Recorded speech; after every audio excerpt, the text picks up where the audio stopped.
With Mike Lane, and the Leafs are going shopping. Mike? Yeah, thanks, Jane. There are rumors, then there are these whoppers. Here's one of the Leafs trying to get the great one, who the Leafs interviewed today and who they really want to interview, and this just might be the inspirational story of the year as this local runner is headed to the Boston Marathon against all odds. That in 2 minutes in 8 Channel News at 6.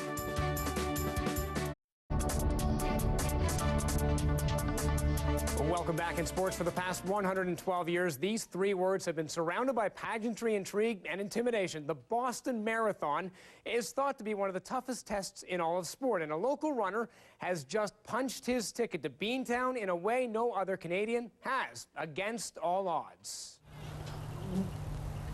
It is one of the many small steps many of us take for granted every day, walking out of your house, but he knows how big this step really is.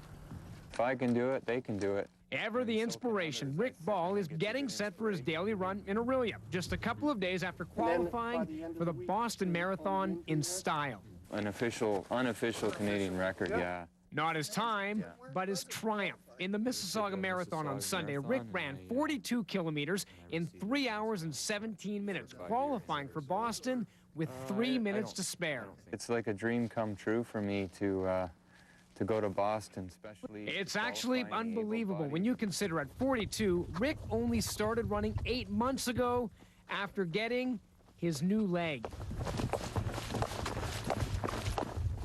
I had a motorcycle accident in 1986.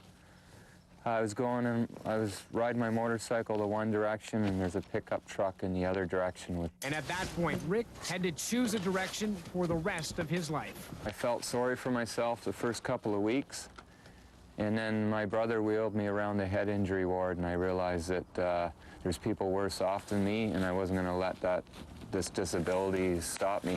And ever since he started running last year, Rick has been unstoppable. He is the only Canadian amputee to qualify for the Boston Marathon in the able-bodied category.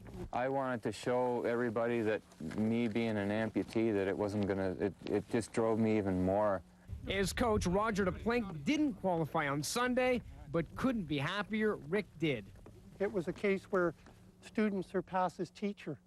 So that's certainly one of the most memorable runs I've ever seen. And Rick is not done dreaming just yet. I want to run a marathon 42 kilometers in under 3 hours. And no doubt he is going to do it. Way to go, Rick. What an incredible story. Now it was